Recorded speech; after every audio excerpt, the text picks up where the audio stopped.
Hey guys, what's up? This is Bret from Life on This Planet blog. A little late with my weekly playlist and vinyl update. I went out to start my car on Saturday morning and it was totally dead. So it kind of derailed me. I ended up getting some help from my friend Jesse, and then once we got my car up and, or I should say, once he got my car up and running, then we ended up going out and hitting up a new record store and met up with another friend named Toby. So and yeah, so ended up having a good little day there, but it ended up, like I said, derailing me on my post. So anyways, let's get started. I'm going to start it off with about 5 things from this week's playlist, and then I'll get into killer vinyl update Grail. Okay. So first off, last week I showed this new release from an Australian band called All India Radio, and the guy Martin Kennedy often collaborates with Steve Kilbey from the Church. And this was in my playlist this week. It was White Magic. This came out last year. Yeah, you can see it. I believe this was a CD-only release. But yeah, you can see it's got some cool pictures there. This is really good. It was actually in my top 25 of 2011 last year. So pretty atmospheric music with Steve Kilbey from the Church on vocals. So that's that, and then that All India Radio, which is this guy Martin Kennedy. This is his band. So check that out. That comes out this month, vinyl and CD and digital. Here's another one I listened to. You guys most of you already know this. This is Derek 2 from our vinyl community's own Derek Higgins. Pulled this one out. There's Derek there. Yay. Autograph. This is the black vinyl version. I won't show it, but 24 out of 150. This is excellent too. So if you guys aren't familiar with Derek, just Google Derek Higgins, D-E-R-E-C-K, Higgins, and pick this up. I don't think there's very many left. There were only 250 copies of it. So, and Derek is also in the band In Dreama, which I should be getting my copy here in a couple days. So I'm looking forward to that. I'll probably feature that this weekend. Another one that I listened to 3 times this past weekend, and that's Simple Minds. I think this came out in '85. Yeah, on Virgin. Simple Minds, Once Upon a Time. This is more their, stadium rock era, but after listening to Empires and Dance, which is pretty experimental, one of their earlier albums, and then I pulled this one out, and it's a band that evolved in sound, and wow, alive and kicking, really, really good. Sanctify Yourself, just a really killer album. Yeah, Simple Minds. All right, this next one, I pulled this out. I got this earlier in the year when I got it right when it came out, and I saw it was being released and had to get it.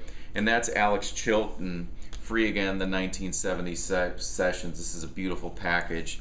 Artwork is great. Alex Chilton, if you guys don't know, was a teenager in the 1960s, and they had a big hit with the song The Letter when he was in the band the Box Tops. Then shortly after that, he went on to form Big Star, and Big Star didn't last that long.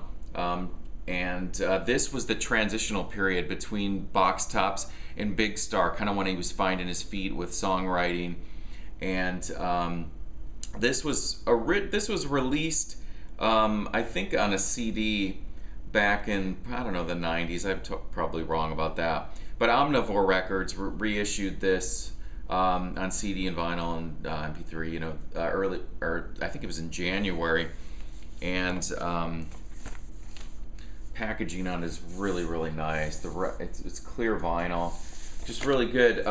There's a cover of the Stones' Jumping Jack Flash on here, but my favorite track is the EMI song Smile For Me. That one's just really good. And then that last track, All We Ever Got from them, was Pain. Really good. But like I said, it's kind of him finding his songwriting feet, so it's kind of, the focus of it is, kind of drifts around a bit just in the sound, and then by the time you know, 2 years later when the first Big Star album came out, you know, he was, you know, it was killer. So this is definitely worth picking up. It's just a great great glimpse into Alex Chilton's development.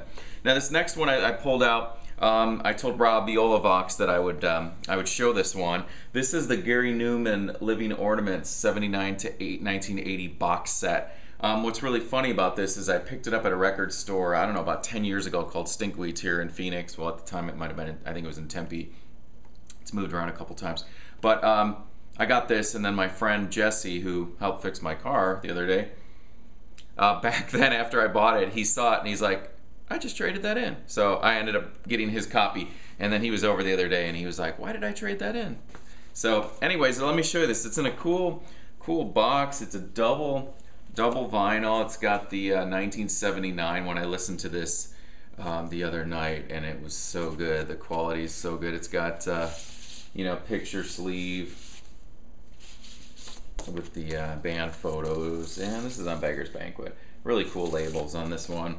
And let's see what else is in this package here. Well, it's got the second record, which is the 1980 Living Ornaments, which is the other tour. There's that, you see. And then there is a little booklet with the tracks and the tour dates and stuff. Let's see, did he ever come to Phoenix in those days?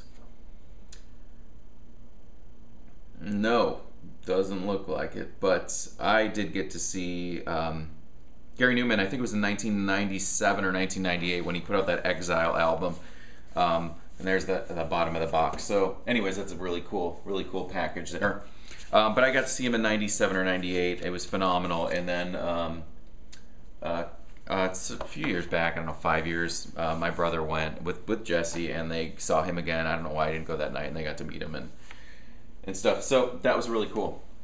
All right, so let me show you what I got. So I got some grails here. First off, I want to show you this little thing. My girlfriend and I were kind of cleaning up some stuff last night, and she found this, which is my band Audrey. It's an extreme rarity. This is a 3-inch mini CD. I mean, I don't even know how many there were of these ever made, maybe 15, and they were all handmade. It was a 4-song little sampler that we sent out to DJs back in 2002 or 2003 for the release of Going to the Theater, and it has let's see here, 3 tracks from the Going to the Theater album. It has Cabaret Fortune Teller, There Are No Snakes in Heaven, Midnight Moonswing, and then it has What Your Eyes Had Seen from the first Audrey album. But anyways, look at that little thing right there. Yeah, I think there was like 15, maybe 10, I don't know, but this is probably one of the rarest Audrey items there. So anyways, just pulled that out to show you guys. So Jesse, my friend, also picked me up. He was out in LA in Amoeba right around the time of my birthday, and he picked up some stuff, and he brought me over some birthday presents, which I thought I would show you since they are all really cool things. Both he and I are both huge U2 fans, and so he got me the Pride 7-inch here. B-side is an instrumental called Boomerang 2, so I was really happy to get that. Yeah, Island. Also got me Elliott Smith, A Needle in the Hay 7-inch. This is on Kill Rock Stars. B-side in this one is Alphabet Town and Some Song, and these sleeves, you know, they pull out and they have the lyrics in it.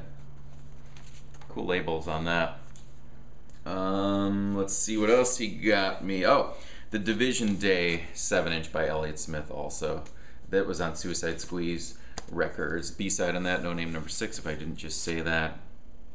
There you go. And all these sleeves, they fold out. Kind of cool. So it makes a little mini poster. So, and then he got me some other cool things, which I'll have to show at another time. All right, so on to some things that I got. Now, I was planning on shooting a video with some other things that I picked up over the last couple weeks, which I'm going to have to spread out. But on Saturday night when we ended up going out, I found some killer stuff which I was excited about and wanted to give precedent to. David Bowie and Bing Crosby. This is killer find. The Peace on Earth, Little Drummer Boy 7-inch 45.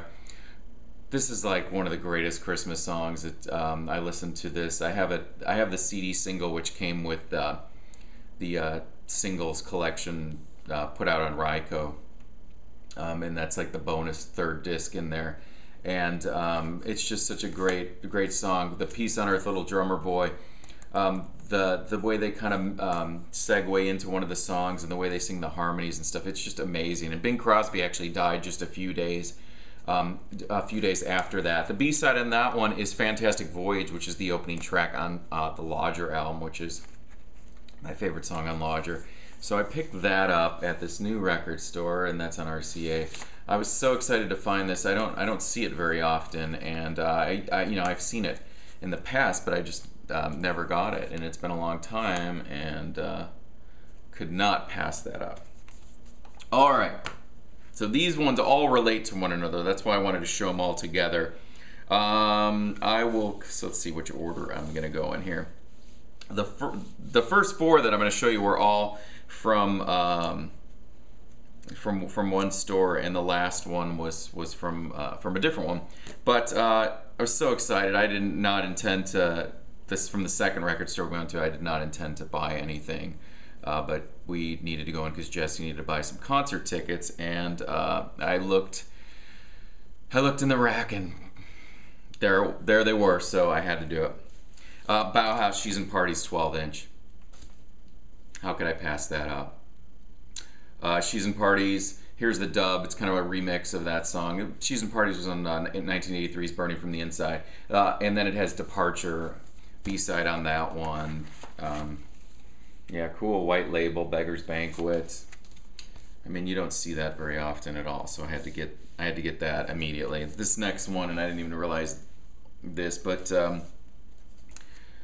Ziggy Stardust 12-inch, Bauhaus. It's cool how they have Bauhaus logo with the Aladdin Sane Bowie stripe there, lightning bolt, backed with Bauhaus's cover of Third Uncle by Brian Eno from the Taking Tiger Mountain by Strategy. And this is Beggars 83T. And what I didn't even realize is this is actually still sealed.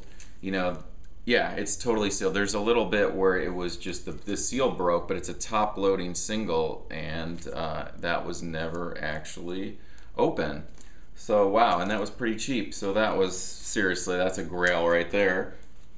Then I found this, which I've owned it on CD for years. This is Press the Eject and Give Me the Tape. It's a live Bauhaus album. It's an 11-track record. This is I think the 88 UK press of it, because it has the little special lowdown thing, which the CDs do as well, and the cool little Bauhaus logo there. Live album from, I think it was 81. There's a few other there's a track or two from 82. But yeah, I mean, killer. I was so happy to find this. I never bought it on vinyl years ago when I should have, but it's got the cool silver Beggars Banquet label. The CD version has like 6 extra tracks, which have one of them features Bauhaus doing a cover of "I'm Waiting for the Man" by the Velvet Underground with Nico on backing vocals. She just happened to be there at that show and sang "Play Very Loud." So yeah, I'm so excited to listen to this one on vinyl. I haven't had a chance. I mean, I'm so super familiar with it. It has a cool, great live version of Bela Lugosi's Dead, and also John Cale's Rose Garden Funeral of Sores, which is a great version. Yeah, so Press the Eject and Give Me the Tape, Bauhaus. So you'll see how all these are relating. Peter Murphy, The Line Between the Devil's Teeth and That Which Cannot Be Repeat. 12-inch single from the Deep album. The cool thing about this one is it has that track on there, but it has a remix. But the really cool thing about it is a strange kind of love version 2, which is a different alternate version than was on the Deep album. My brother has it on the Deep pop-up CD, and so I've been familiar with it, but I've never owned it on any format. So this was really cool to have that. It has drums on it, and it's just a great version. So I was super excited to find that. Another thing is that I've seen it before, this one, and these Peter Murphy and Bauhaus records are becoming so scarce in stores, and I like to find things out in the wild rather than just like having a buffet on the internet and finding things and just ordering them. It's much fun, and to find things in stores like this next one. Yeah, I was flipping through the racks, and me and Jesse, until we were all kind of lined up in front of different racks, flipping through, and this was the last one in a row. And I was just talking about this one on the way to the store. I said to Jesse, "Wow, I really need to find this one. This one's a grail." And my jaw hit the floor. I almost fell down when I found Deep. I've been looking for this a long time. Check it out. Still in shrink. Still with the little blurb sticker there. Includes Cut You Up and a few other things. And it still has the Tower Records sticker on there, which it cost $9.44 when it came out back in 1989. Yeah, and I mean, this is selling for a lot now on eBay and stuff, and which is ridiculous. So I found it for so cheap. And it's funny because this one came from Tower Records, and I remember buying it on CD back around the time it came out at Tower Records.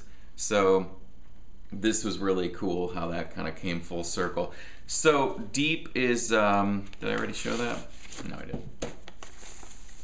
Yeah, cool.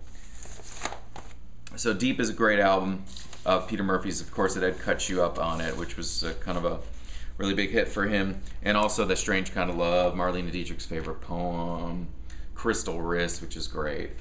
Anyways, that was really killer. This was so exciting to find that. In the past, I've come across copies that were beat up, and I just didn't get it. And found this one. Had to do it. Made my day. Started off with a dead car. Ended up finding those Peter Murphy and Bauhaus records. So anyways, guys, thanks for watching. I know this is a little bit late, so if you're watching my channel for the first time, just hit subscribe. I'll be back on Friday with a new Friday on the Turntable, and I'll talk to you guys soon. Have a good week. See ya.